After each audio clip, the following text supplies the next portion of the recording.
Hi Earth Angels! Kamusta? Welcome back to Pinay Angel Tarot. This reading is a love message for no specific sign. This is for anyone na makaka-resonate kahit ano man ang zodiac sign mo. And comment present guys para alam kong nanonood kayo. And comment nyo din yung location nyo at yung specific na sitwasyon ninyo. So tingnan natin ang energies connected sa'yo sa love life mo ngayon. Okay, tingnan natin yung past, present, and future energies.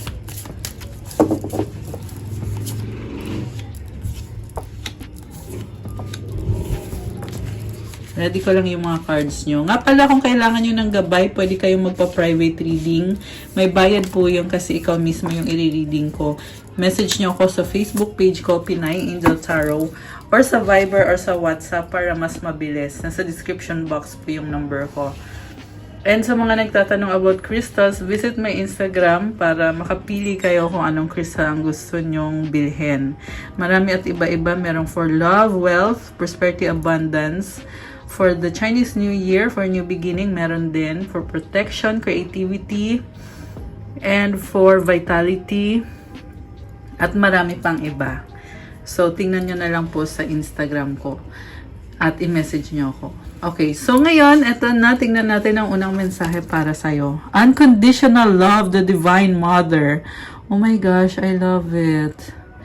And kita mo, yung aura niya, ang ganda. Si Mama Mary to eh, kaya nakakatuwa naman. Sabi dito, thank you Divine Mother for helping me to give and receive the love I deserve. Oh, tinutulungan ka na para magkaroon ng love sa buhay mo. Unconditional yung love na nasagap natin dito guys. Kaya, ibig sabihin, kahit anong mangyari, nagmamahal ka. Kahit may pagsubok man sa relationship nyo, pero andun yung pagmamahal. And mother, na-feel ko dito yung pagiging caring and thoughtful and ano talaga, yung parang nanay. Ayan, ganun klase ng love. Nakakatuwa naman yun. So, from the tarot, ang overall energy mo, the devil. Oh my gosh, parang stuck ka sa isang sitwasyon. Merong stress na na-feel ko dito eh. Hindi ka makagalaw, hindi ka makaalis. Siguro sa ngayon, parang nagsa-struggle ka. By the way, this is also Capricorn energy at Capricorn season tayo ngayon. Kung Capricorn kayo, comment nyo kailan ang birthday nyo. Happy birthday sa inyo. Pero kung hindi naman, okay lang yon. So, ang sabi dito, parang meron ako nakitang bad habits. So, siguro ngayon may mga ginagawa ka na hindi healthy para sa'yo. No? Mamaya ika-clarify natin yan. Sa recent past, Alchemy, Queen of Elixirs, Six of Pentacles. Nakita ko dito nag-a-adjust ka talaga kasi sobrang mahal mo ang taong yan at kailangan mo siya para maging masaya. Kaya iniisip mo din na kailangan ayusin mo din yung sarili mo para mabigay mo sa kanya yung happiness niya. Kasi pag ginawa mo yon, pag nagbigay ka sa kanya, makakatanggap ka rin. Parang ganun yung energy mo sa recent past. May nakita kong codependency na, ibig sabihin ng codependency guys, parang feeling mo hindi ka kompleto pag wala siya. Kaya sinisigurado mo lagi na andyan siya, parte siya ng buhay mo. Parang nagiging unhealthy din eh, kasi pag hindi kayo okay, nalulungkot ka. Ganun yung na-feel ko dito. And also, nakita ko naman na parang gusto mo lang naman i-enjoy yung life mo. Tsaka feeling mo may possibility na kayo na yung magkakatuluyan ng taong yan. Kaya talagang nag-effort ka, effort kong effort. Kasi nga, love mo siya eh. Ang ganda nitong card na Alchemy kasi you are really creating something, manifesting. And marami ka din namang responsibilidad sa buhay mo. Pero sinisigurado mo lagi na sa love life mo, may patience ka, alam mo yon, nag-a-adjust ka, and pinagdadasal mo din yung sitwasyon mo. Okay, sa current energies mo, Princess of Elixirs, Four of Keys, the Sun. So, ngayon, parang merong merong bagong simula or bagong opportunity, pero ayaw mong isipin. Pero nagkaroon ka ng clarity dito. The Sun. Guys, may nasense ako na merong bagong simula, pero mas gusto mo na mag-heal muna. Kasi meron kang pinagdadaanan or for a while, nasaktan ka. Siguro nagka-conflict kayo ng taong yan. Kaya on the process of healing ka ngayon, although nagkakaroon ka na ng mga realization and nagbago na yung energy. So, possible din ito na mensahe na paparating, matatanggap mo. Pero, kinakalma mo yung isip mo eh. So, ayaw mo munang, hindi naman sa hindi mo siya i-deal, pero yung isip mo kasi, gusto mo na kalmado. Yung isip mo. Yung utak mo. Okay, sa near future, Seven of Candles, Prince of Talismans, the Emperor. Oh my gosh. So, defensive ka dito Parang natatakot ka na sisihin ka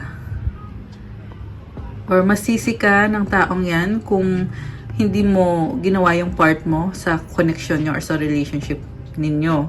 Pero nakikita mo kasi yung malaking problems and may sistema ka kailangan ayusin. Meron kang kailangan ayusin kaya hindi mo nabibigay. Parang feeling mo lang na hindi mo nabibigay yung best mo sa taong yan kasi may mga parang na-feel ko dito na overwhelm ka kasi yun na, hindi mo, feeling mo hindi mo kaya. Ganon. And gusto mo sana na alam mo yung feeling na may pride ka kasi dito kasi si Emperor mataas din ang pride nito guys. Alam mo yung feeling na parang gusto mo patunayan yung sarili mo pero hindi mo magawa or hindi ka pa, siguro hindi ka pa ganun ka ready. So mag-clarify tayo guys. Bakit merong the devil dito? Okay, actually ibang card yung gagamitin natin sa pag-clarify. So ito na, i-clarify natin. Bakit may mga bad habits na lumitaw dito sa reading natin at ang overall energy mo is the devil? Bakit ganon ang energy mo ngayon? Okay, clarify natin. Three of Pentacles, Five of Cups, the Emperor. Pinag-aaralan mo yung sitwasyon, nanghihinayang ka sa mga nangyari pero merong inis na parang hindi mo matanggap kung anong nangyayari ngayon. Bakit kaya? Meron, parang napipressure ka and gusto mong ayusin pero you can't help but feel sad or parang nanghihinayang ka. Kita mo natapon yung mga cups, di ba? And then parang feeling mo ang laking problema. Ganun yung iniisip mo. Siguro ang ma-advise ko lang dito, maging practical ka, pagpatuloy mo yung kailangan mong gawin kasi pag naging emotional ka, na overwhelm ka at basta wag ka magdwell sa negativity. Okay? Issue mo yung negativity. Iwasan mo hanggang sa tuluyang mawala. So, mag-clarify pa tayo. Ano nangyari sa recent past dito sa connection na to? Bakit parang feeling mo kasi kailangan mo siya naging codependent ka sa kanya. Six of Pentacles, the Hermit, the High Priestess. So again, lumabas yung Six of Pentacles. Kasi, kaya ka naging codependent sa kanya. Kasi feeling mo, kailangan mo siya para gumanda yung, or para mawala yung struggle mo. Kasi merong Hermit dito So, nakafocus ka sa sarili mo. And then, tingnan natin yung ibang cards. Knight of Wands, Three of Swords. Parang problemado ka sa past. Hindi naman sa problemado na negative. Parang, alam mo yung, gusto mo lang kasi ayusin yung mga sitwasyon sa buhay mo. Five of Wands and the Five of Swords. Nape-pressure ka kasi And iniisip mo na, since naging parte ng buhay mo tong taong to, magdadala siya ng positivity sa'yo. And dahil nga nagdadala siya ng positivity, kasi mukhang pure naman yung pagmamahal mo dito Meron kang Divine Mother na card. Tapos kanina meron kang Queen of Elixirs. And ngayon naman, ang lakas ng intuition mo tahimik ka lang, hindi mo sinasabi yung mga iniisip mo or pinaplano mo. Pero sa loob-loob mo, ang iniisip mo dito is yung give and take na relationship, magtutulungan kayo, partnership. And si High Priestess kasi, kita mo merong, wag nyo na lang pansinin yung bubay ni ate. Very graphic ng picture, no? Pero ito, meron siyang curtain sa likod niya. It symbolizes na behind the scenes, may mga ginagawa ka na hindi mo na kailangan ipaalam sa taong yan. Ang gusto mo lang mangyayari is magkaroon ng stability sa buhay mo.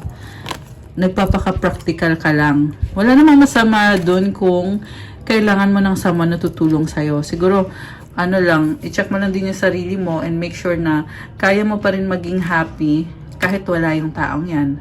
'Di ba? Kasi, okay yung partnership, pero yung codependency, hindi healthy yun Okay, so tingnan natin yung sa current energies mo. Nape-pressure ka kasi sa past Parang inisip mo na gaganda yung buhay mo pag pinili mo itong taong to. So sa current naman, merong bagong simula guys sa current. Oh, di ba? The Fool, Two of Cups, Black Numen. Oh my gosh. The Devil, Diyos ko day. Ang heavy nitong nakita kong energies dito. Again, this is codependency. Parang feeling mo lang na kailangan mo siya. Parang pinipilit mo na I need this person, masaya ako sa kanya, tanggap ko siya kahit ano siya. So, yung iba siguro guys, medyo blinded kayo, no? Na parang kahit hindi perfect yung pinapakita sa'yo ng taong yan, tinatanggap mo lang. Dahil nga sa attracted ka sa kanya, kailangan mo siya. Andito kasi yung Black Numen card So, this is, ayun, hindi siya magandang attitude. Yeah, although, hindi ko naman kayo pinipigilan kasi nangyari na to Pero ngayon, ganun yung feeling mo. And the devil, again, stuck ka sa isang situation na feeling mo kailangan mo siya. So, mukhang masaya ka din sa ginagawa mo, pero parang hindi mo na-feel. Parang hindi mo nakikita yung sarili mo na nagiging codependent ka. So, siguro kaya lumabas to sa reading natin para you can also check on yourself kung tama pa ba yung ginagawa ko, healthy pa ba tong relasyon na to or itong connection na to. Kasi baka mamaya, alam mo na, baka mamaya ma-attach ka na masyado. Diba? Okay, tingnan natin tong cards na to. 5 of Pentacles, 7 of Cups, White Numen, oh my gosh, and then 5 of Swords. Okay. Ang daming 5. Lahat ng 5 lumabas dito sa reading natin. So, pag 5 kasi, andun yung conflict, struggle, alam mo yun. Yes, oo, merong blessings. Pero meron ding mga challenges. So, codependency pa rin yung nakakita ko dito. Meron ka kasing mga pangarap at iniisip mo yung taong yan. Iniisip mo na gusto mong ilaban kung anong meron kayo. Pero nahihirapan ka. Bakit kaya ganon? Parang paulit-ulit lang na lagi mo iniisip na kailangan ko tong taong to. Parang ganon. Okay. So, ang tanong, anong feelings nitong taong to? 'Di ba? Kuha tayo ng cards. 3 of Wands, 6 of Wands, the Tower. So, itong person mo, alam mo, nakita ko, ang dami niyang iniisip na merong ibang tao. Marami siyang gustong gawin. And then, merong Tower, transformation. I feel like ini-enjoy lang niya yung buhay niya, pero meron din siyang kailangan baguhin. Okay, so, gamitin natin tong cards na to. Anong energy ng person ni viewer? The Lovers, Queen of Candles, 2 of Wands. Oh my gosh, grabe. Alam mo, nakita ko dito, meron siyang malaking desisyon na ginawa and pinag-aaralan niya eh. Posible meron siyang dalawang options, the High Priestess, pero hindi niya sasabihin sa'yo yun. Oh, wow, Magician. Princess of Talismans. Alam mo, nakita ko dito, nagmamanifest itong person mo, High Priestess tsaka Magician. Parang, meron kang nakikitang spell. I don't know, but baka gusto kanyang ma-attract through spell na pang-attract. Wala naman ako nakitang masamang intention so far. Tingnan natin na. Fortuna, 5 of Cups. Baka sa isip lang niya na gusto kanyang ma-attract. Pero nahihiya siya eh, actually. Parang nahihiya siya. And meron pang hihinayang. Merong commitment, Princess of Keys, the Chariot. Nagsustalk sa'yo tong person mo. Bakit kaya nanghihinayang? Also, gusto niya, parang gusto niya mag-sorry. May nagawa ata siya. Gusto niya mag-sorry at mag-reconcile kayo kasi okay naman daw kayo. Okay, nagsustalk sa'yo. So, ito namang lovers. You know, I feel like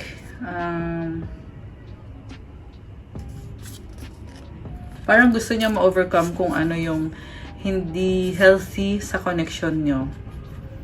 Ayan. Kasi kanina si The Devil yung overall energy. 'Di ba? Which is merong may eto. Tingnan mo to, guys. Si The Devil kasi meron siyang pentacle dito eh. Si The Lovers wala. It means very pure itong si The Lovers. So, siguro siya din yung mag-heal ng relationship nyo. Kung sa part mo merong problema, sa part niya, clear naman, oh. And then, yan yung nakikita ko dito. Queen of Candles, committed siya, pero wala pa siyang masyadong effort kasi nire-ready pa lang niya yung sarili niya. But definitely, malaki ang plano ng person na to para sa inyo. Nagsustalk din siya sa'yo, inoobserbahan ka lang niya na parang kasi nakikita niya kung ano yung mga ginagawa mo. So siguro pinipili niya na wag na munang mag-move. Okay? Ayan, ewan ko kung bakit. Pero yun, nagsustalk sa'yo.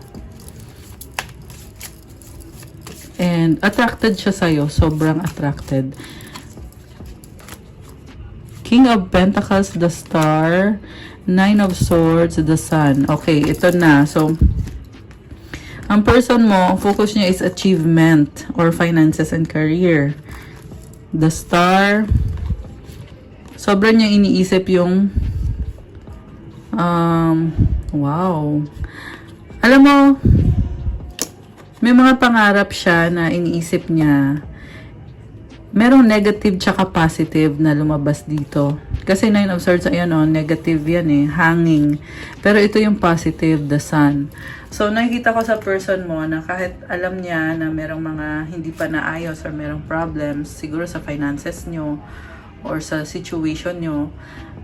Pero, alam din naman niya na positive yung situation nyo. Meron siyang clarity. Siguro kakaisip niya, nagkaroon siya ng mga realization. Overthinker yung nakita ko dito. Malakas din dito ang energy ng Aquarius at ng Leo. Syempre, merong Earth signs, Capricorn, Taurus, Virgo. Air signs, Gemini, Libra, Aquarius. Although, kahit naman anong sign pwede. Malakas din sa reading natin so far ang energy ng fire signs. Aries, Leo, Sagittarius, Scorpio, Pisces. Yun. Yun yung mga malalakas. Gemini, meron din. Okay. So, anong outcome dito? Isip ng isip yung person mo eh. Pero okay yun kasi iniisip ka. Ibig sabihin mahalaga ka sa kanya. Queen of Swords, Ace of Wands, Knight of Swords. Sa bottom of the deck naman, the Magician. Oh my gosh, Seven of Wands. So,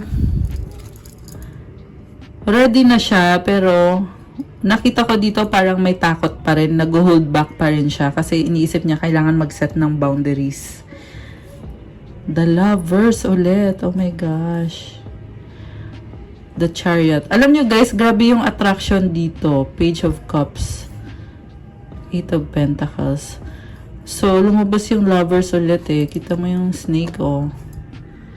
So, yeah, attraction yung nakita ko. And then, ibaba natin to.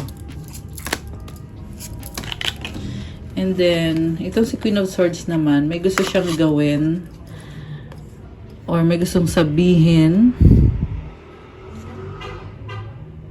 Parang ano to matalas ang dila. Or alam mo yung parang very masakit magsalita. Yan yung nakita ko dito guys. Ewan ko kung bakit. Okay. So, anong outcome? The Hanged Man, Ten of Swords, Judgment. Magkakaroon ng ending at kailangan magsimula ulit. Alam mo, may nakita ko dito na merong magbabalik or iniisip niya na bumalik. Kasi hanged man to eh. Ibig sabihin, wait lang, Eight of Wands, Ace of Cups. O, diba? Merong bagong simula, guys. Pero sa bagong simula na yan, parang hindi pa ganun ka-concrete kung anong susunod. Although, maraming akong nakikitang ganap. Ayan, kita mo yung snakes na yan. Ayan. It doesn't mean negativity, okay? Kasi usually pag snake, di ba nakakatakot. Pero for this tarot deck, ang kahulugan nito is, yun na nga, like parang medyo magulo kasi ang daming nangyayari. And kasi wala namang tao dito sa image, snakes lang talaga. And it symbolizes na wala pang concrete na mga decision. Pero maraming desires na nakikita ko dito. Ibig sabihin may gusto kayong gawin, marami kayong gustong gawin, yung iba gusto mag-travel, and bagong simula yan. Knight of Pentacles. Ayan, so mukhang mahabang cycle to guys na andun yung gusto nyo magsimula ulit pero wala pang final na kung ano talaga ba yung desisyon. And then ito na nga yung gustong bumalik, merong umalis pala dito eh. And iniisip niya kung tama pa ba yung mga ginagawa niya na pag-alis. At ito nagtatapos na yung isang cycle. Siguro matagal na pinag-awayan or naging problema. Kasi ngayon, kailangan mag-decision ulit. Ayan, judgment card. At decision kung mag-stay ba or i-let go ba. Pero ang nafe-feel ko sa reading nyo, positive itong decision na to na mukhang gustong bumalik ng taong yan. Okay, any more message? Ace of, oh my gosh, bagong simula. Ace of Pentacles, Six of Cups, Knight of Pentacles, the Death card, Page of Cups in the bottom of the deck, Eight of Pentacles, Two of Wands. So, merong opportunity, pero naghihintay pa kasi kailangan magtrabaho. And alam mo, kahit busy sa trabaho, nakikita ko dito yung person mo, iniisip ka niya, natatakot din siyang masaktan. Ayan, takot masaktan to guys. Meron ako nakita dito na parang feeling niya, hindi mo siya tatanggapin. Feeling niya, i-reject mo siya. Kaya iniisip niya, ba't ako mag-effort kung i-reject din lang naman ako? Ganon. Alam mo, mahal ka ng taong yan kahit takot siyang ma-reject. Medyo emotional kasi tong taong to eh. Grabe yung pagmamahal sa'yo, oh. Wheel of Fortune. Sobrang overwhelmed. Iniisip niya, yung emotions niya, na baka masaktan ako nito. Iniisip niya, baka saktan mo daw siya. Kaya pinipili niya na wag na mag-invest ng emosyon. Pero kung sa pagmamahal, yes, mahal ka din niya, unconditional din ang pagmamahal niya sa'yo. Kasi ikaw kanina, unconditional din yung love mo sa kanya. So, ito naman yung sa bagong simula. Namimiss ka kasi ng taong yan. Or mukhang pareho kayo, namimiss nyo isa't isa. So, andun yung chance na magsimula ulit. Pero, sa bagong simula na yan, may mga pagbabago na. Mukhang iba talaga yung pagbabago ngayon kasi andito yung death eh. So, gusto ko i-clarify guys, yung pagbabago na yan. Bakit may death? Positive ba or negative yung pagbabagong ito? Three of Keys. Oh my gosh! Ang sakit naman nito. Ay, wait. Ano yun? isa pa. Seven of Pentacles. So, sa pagbabagong to, alam mo, nakita ko hirap na hirap siya.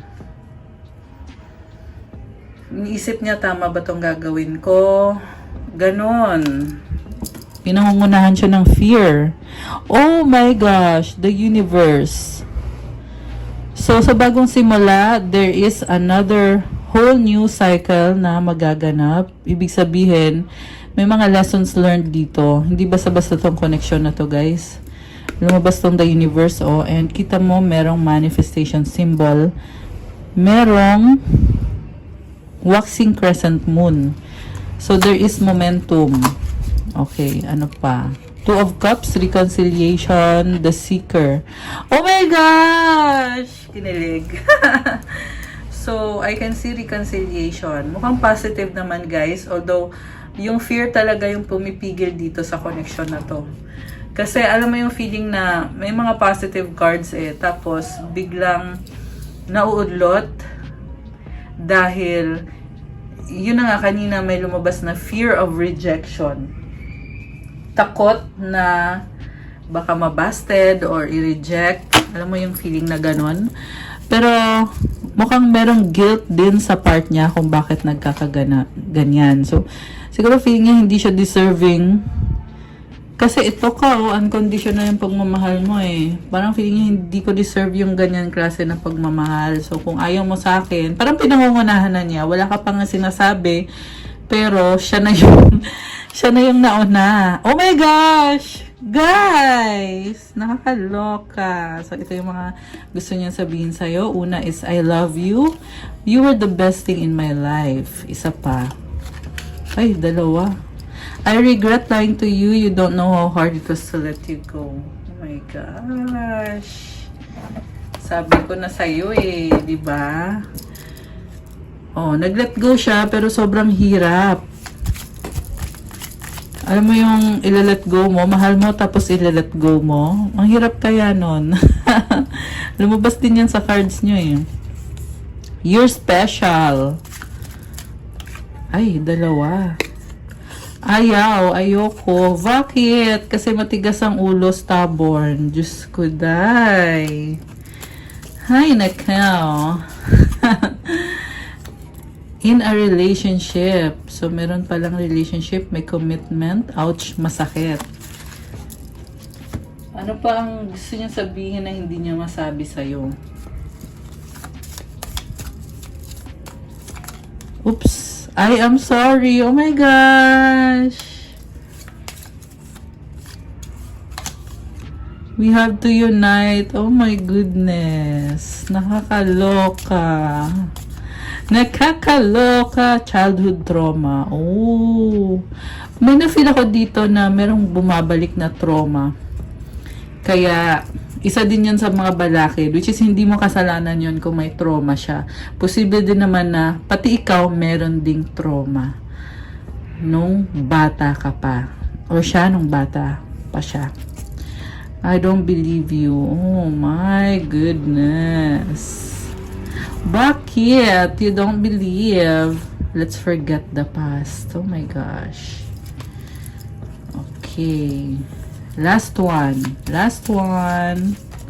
Ano pa ang hugot? Hugot.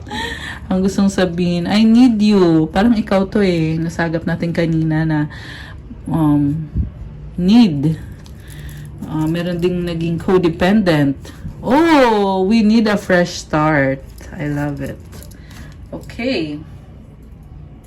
Kuha tayo ng mensahe galing sa universe. para ma-inspire at ma-motivate ka. Oh, ito. Thank you, Universe, for helping me see sorry, nabulog tuloy. Ang bilis kasi magbasa.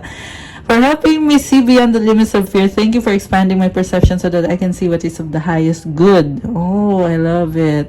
Alam mo, kahit andun yung fear, pero tinutulungan ka ng universe na makita mo yung positivity sa sitwasyon at lawakan mo yung tingin mo sa sitwasyon para makita mo daw kung anong nakakabuti para sa lahat, hindi lang sa sarili mo, but also sa person mo or sa lahat ng involved dito. Ayan, ang ganda. Okay, guys! That's what I have for you for our love message for tonight. Thank you so much for watching.